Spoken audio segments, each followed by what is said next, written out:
Stories on thisbrightlight.com. Exploring values, expression. Text by Khadijah Gohr. Illustration by Melanie Gebhardt.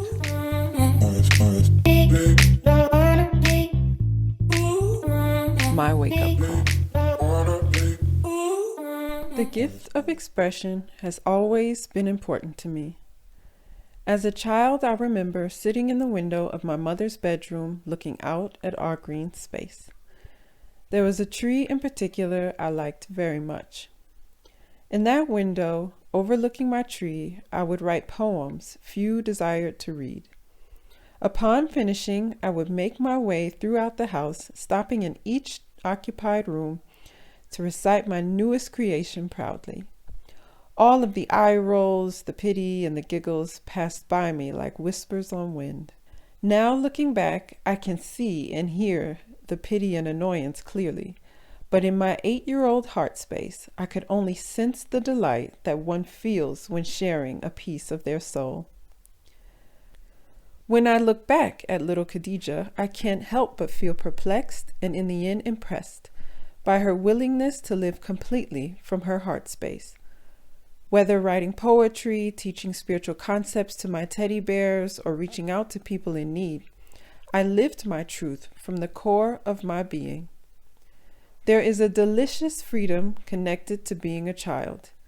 If given the opportunity, children have the power to just be. Then as time passed, that passion and self-assurance began to warp into anxiety and even paralysis. Bogged down by the flood of opinions and expectations communicated via teachers, friends, family members, colleagues, and passers-by, my love for expression began to dwindle. My deep and even instinctive desire to belong fell into conflict with my need to use my voice.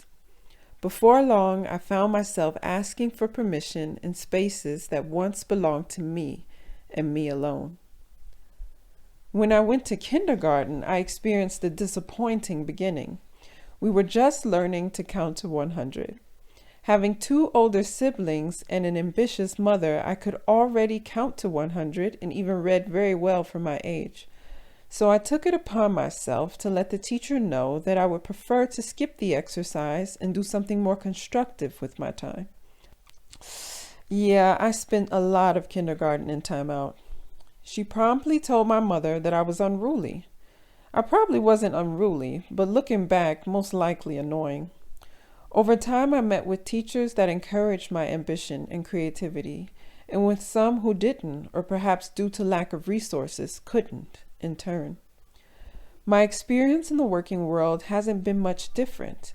I recently christened myself the Little Earthquake, because everywhere I go, I seem to upset the landscape. In awkward moments of injustice, I could see my teammates looking at me sweating, like please don't say anything, and wondering why I had to open my mouth again. And in my mind, I am answering them, saying with slight desperation, I don't know, it just comes out and there it is, and now we all have to deal with it. I love animals, and elephants especially, as a rule. If I see one in the room, I am going to acknowledge it. For a time, this realization sent me spiraling, until I had a dream. Warning, graphic content. This dream includes very descriptive images. A friend and I were at a farm and met at the bar. Not sure why the farm had a bar. We decided to go outside and take a look at the animals. I could feel that others were afraid, but I didn't know why they should be. We would be safe, I thought, because there was obviously railing. Outside below the railing, I could see horses. There were 2 women with gloves on up to their elbows. I recognized them as a doctor and her assistant. The horses were all dark brown and in a terrible state of health.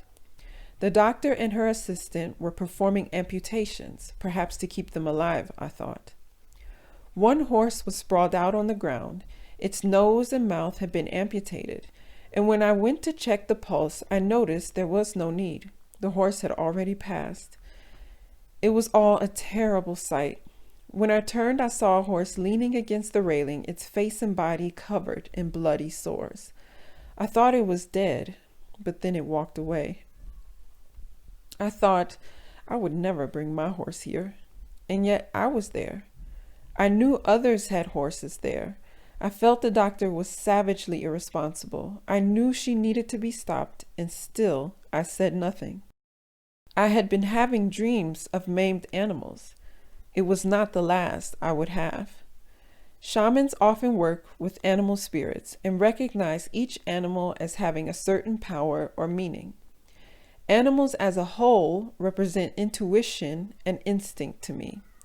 Horses, in my heart, represent compassion and action, or even compassion in action. To see these beautiful, powerful beings being destroyed really shook me. The dream woke me up to a new understanding of the gift that I had been given, this gift of voice and expression. I had always seen myself as a voice for the voiceless, or better said, a voice for those who are still finding theirs. Finally, I began to understand that this is my destiny, to shake up landscapes and bring opportunities to build anew.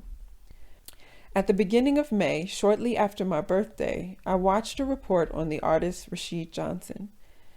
In the CNN-style article, Rashid Johnson, "Anxiety is a part of my life. It's something that people of color don't really discuss as often as we should." He wrote about the anxiety connected to being Black. His words pierced me as I realized that I had never really shared my suffering out of shame. As I meditated on what I could do to be a part of the solution, I genuinely felt the words in my heart, "Talk about your anxiety." I was surprised by this answer, as it had never dawned on me even to tell my friends about my experiences of being subjected to racism as well as colorism. Still, there was a great truth in the answer presented to me. Expression opens the door to healing. Rashid Johnson's door is painting, while mine is writing, and his words inspired me to fulfill my desire to republish this blog. Today, our voices and our individual gifts are more important than ever. When I think about George Floyd, Breonna Taylor, Ahmaud Arbery, and many other lives lost at the hands of violence, I feel such a sense of urgency. Our gifts, our talents, our voices are needed. Not only is it our responsibility to stop police brutality, but also to look at ourselves and our communities. Trayvon Martin and Ahmaud Arbery were killed by civilians. Most of these men and women were taken from us before they had the opportunity to use their voices, making it even more important that we raise ours. Like so many others, over these last days, I have felt restless, wondering how can I contribute? How can I be of service? So many have fought, given up their freedom, and died so that Black people and women, both groups I belong to, can live a life of equality and liberty. We, each of us, has some gift, and in answer, I have chosen to use mine and to make the necessary sacrifices in order to live that light, to once again have the courage to live fearlessly from my heart space, just as little Khadijah did in her innocence. Many spiritual teachers teach that we have our spirit and our ego. Our spirit is our true self, the person we are and are meant to be. The ego is the self we learn while moving through the world and adopting habits sometimes harmful to the soul. In my journey of expression, I have chosen to take off the mantle of the ego and all of the learned messages of shame and unworthiness, and instead to commit to and embrace the truth of my being.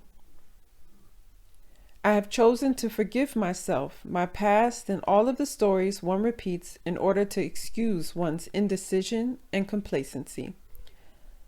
I let all of that go and choose to indulge in the freedom graciously given by Goddess and demanded by my ancestors.